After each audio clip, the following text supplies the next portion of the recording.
محترم حضرات، اس دنیا میں کوئی بھی علم ہو، کوئی بھی ہنر ہو،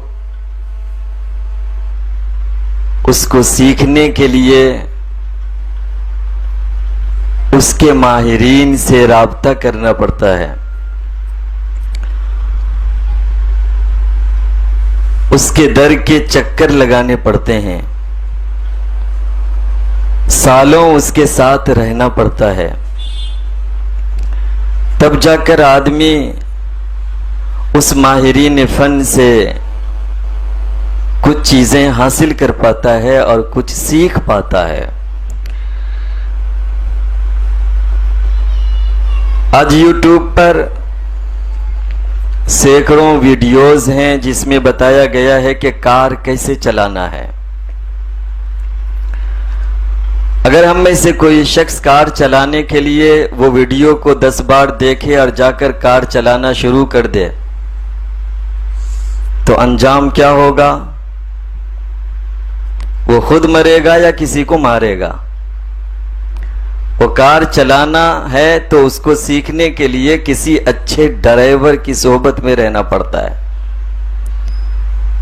کسی ماہر فن سے سیکھنا پڑتا ہے۔ اگر کوئی شخص موٹر سائیکل کا میکینک بننا چاہتا ہے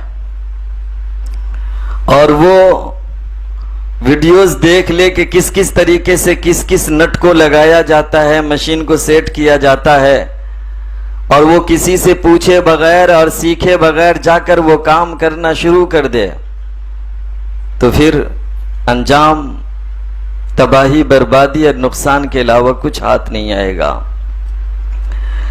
اسی طریقے سے مان لیجئے کہ اگر کوئی انگریز کا بچہ ہے جو بہت اچھی انگلش بولتا ہے، انگلش پڑھ سکتا ہے، انگلش لکھ سکتا ہے، اس کے ہاتھ میں میڈیکل سائنس کی کتاب دے دی جائے اور کہا جائے کہ اس کو پڑھ کر تم ڈاکٹر بن جاؤ اور لوگوں کا علاج شروع کر دو، تو کیا صرف وہ بچہ اس کتاب کو پڑھ کر ڈاکٹر بن جائے گا؟ کیا وہ بچہ چونکہ انگریزی جانتا ہے تو انگلش کی کتاب کو پڑھ لینے سے وہ ڈاکٹر ہو جائے گا؟ انجینئرنگ کی کتاب دے دی جائے اس شخص کو جس کو انگریزی آتی ہے اور کہہ دیا جائے کہ یہ کتاب پڑھ لو، تم انجینئر بن جاؤ گے اور پھر تم پلاننگ اور منصوبہ بنانا، پروجیکٹ بنانا شروع کرو، اور وہ پڑھ کر شروع کر دے تو کیا انجام ہوگا؟ صرف اس کتاب کو پڑھ لینے سے نہ تو کوئی انجینئر بن سکتا ہے، اس کتاب کو پڑھ لینے سے نہ تو کوئی ڈاکٹر بن سکتا ہے، اور ویڈیوز کو دیکھ لینے سے کوئی ڈرائیور نہیں بن سکتا۔ ہم اس بات کو اچھی طرح جانتے ہیں، آپ میں سے کوئی بھی شخص میری اس بات کا انکار نہیں کر سکتا۔ لیکن سوال پیدا اس وقت ہوتا ہے جب بات دین کی آتی ہے، سوال پیدا اس وقت ہوتا ہے جب بات قرآن و حدیث کی آتی ہے، سوال پیدا اس وقت ہوتا ہے جب تفسیر کی بات آتی ہے، سوال پیدا اس وقت ہوتا ہے جب ہمارے اسلامی شریعت کی بات ہوتی ہے، تو وہاں یہ کہہ دیا جاتا ہے کہ آپ یہ کتاب پڑھ لو، وہ کتاب پڑھ لو، آپ جو ہے مولوی بن جاؤ گے، یا آپ کو بہت ساری باتیں معلوم ہو جائے گی۔ آدمی کئی کتابیں پڑھ بھی لیتا ہے اور پھر پڑھ کر کے اتنا معلومات حاصل کر لیتا ہے کہ خود کو صرف عالم نہیں بلکہ اپنے آپ کو علامہ سمجھنا شروع کر دیتا ہے۔ تو اس سے کیا نقصان ہو رہا ہے اس کے سماج میں؟ آج کے معاشرے میں امت مسلمہ کو اس سے کتنا نقصان پہنچا ہے۔ دیکھیے، اگر ڈرائیونگ سیکھے بغیر صرف ویڈیو دیکھ کر کوئی ڈرائیونگ کرے تو نقصان ہوگا، اور وہ ظاہری نقصان ہوتا ہے، یا تو خود مرے گا یا کسی کو مارے گا۔ تو وہ نقصان ہمیں چونکہ دکھتا ہے، صرف میڈیکل سائنس کی کتاب پڑھ کر کوئی ڈاکٹر بن جائے اور خود کو ڈاکٹر کہنے لگے اور علاج شروع کر دے تو کتنوں کی جان لے گا، نقصان ہم کو دکھے گا۔ لیکن یہاں جب بات دین کی آتی ہے تو یہاں نقصان نہیں دکھتا ہے، لیکن نقصان اتنا ہوتا ہے کہ جان سے بھی بڑھ کر کے وہ نقصان ہے۔ اس نقصان کا تعلق فکری انحراف سے ہے۔ اس نقصان کا تعلق ذہنی بے راہ روی سے ہے، اس نقصان کا تعلق قلبی گمراہی سے ہے، اور چونکہ یہ چیزیں نظر نہیں آتی ہیں اس لیے آدمی کو یہ چیزیں مضر سمجھ میں نہیں آتے۔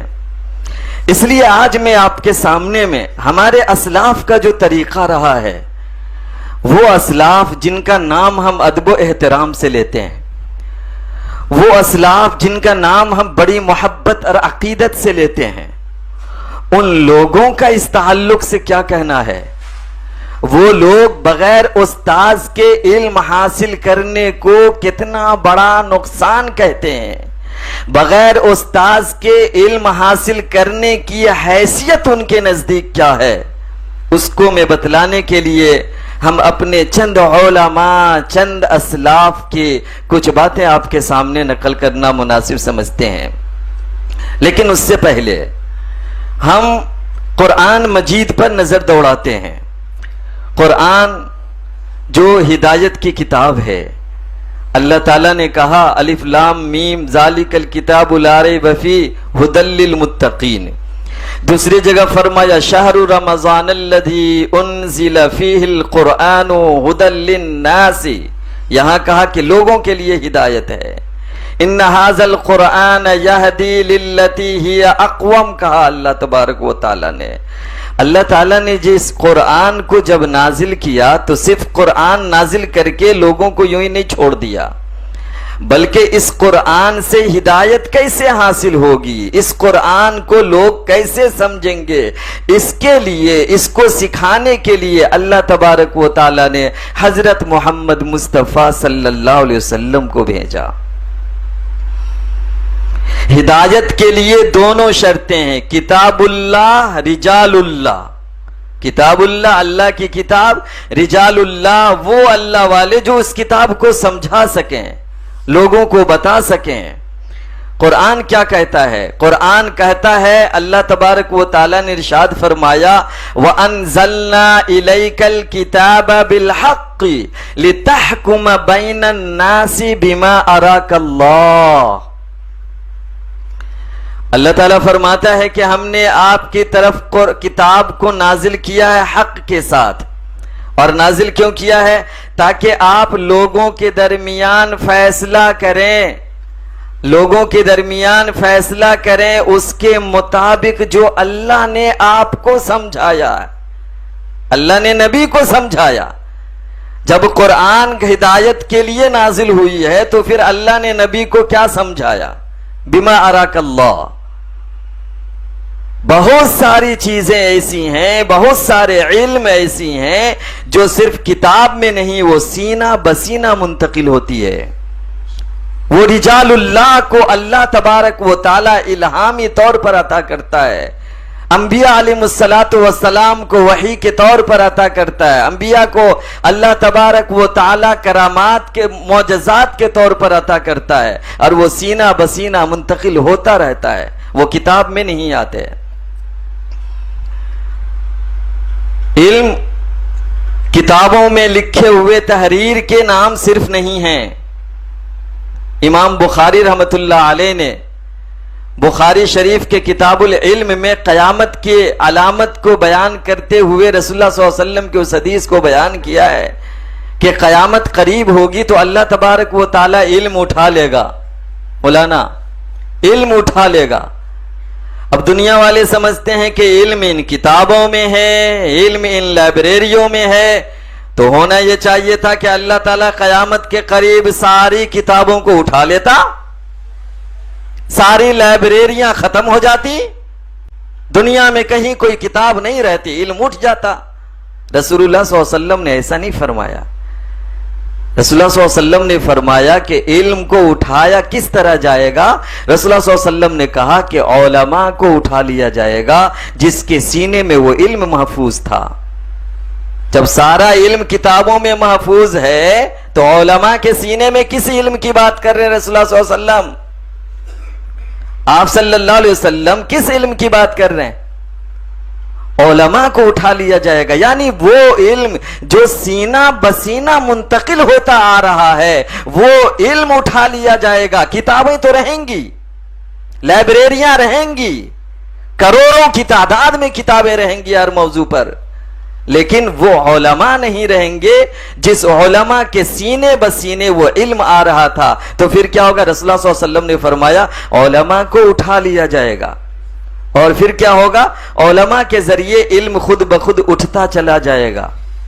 پھر لوگ جاہلوں کو اپنا سردار بنا لیں گے, جاہلوں کا اپنا رہبر اور رہنما بنا لیں گے, جاہلوں کو ہی اپنا عالم سمجھیں گے, اس سے مسئلے پوچھے جائیں گے, اس سے فتوے پوچھے جائیں گے, اور وہ فتویٰ دے گا. رسول اللہ صلی اللہ علیہ وسلم نے فرمایا وہ دے گا فتویٰ, چونکہ وہ خود کو عالم یا علامہ سمجھتا ہے تو فتویٰ بھی دے گا. لیکن کیا آپ صلی اللہ علیہ وسلم نے فرمایا فضلوا واضلوا, وہ خود بھی گمراہ ہوگا اور لوگوں کو بھی گمراہ کرے گا, لوگوں کو بھی گمراہ کرے گا. رسول اللہ صلی اللہ علیہ وسلم نے فرمایا یہ قیامت کے قریب جب علم کو اٹھایا جائے گا تو اللہ اس طرح علم کو اٹھائے گا. اللہ تعالیٰ نے دوسری جگہ فرمایا وَأَنزَلْنَا إِلَيْكَ الذِّكْرَ لِتُبَيِّنَ لِلنَّاسِ مَا نُزِّلَ إِلَيْهِمْ, کہ ہم نے آپ کی طرف نصیحت کا حاصل کرنے والی چیز یعنی قرآن کو نازل کیا ہے. کیوں نازل کیا؟ لِتُبَيِّنَ لِلنَّاسِ, لِتُبَيِّنَ لِلنَّاسِ, تاکہ آپ لوگوں کے سامنے بیان کریں ان چیزوں کو جو ان کی طرف نازل کی گئی ہے. اب صرف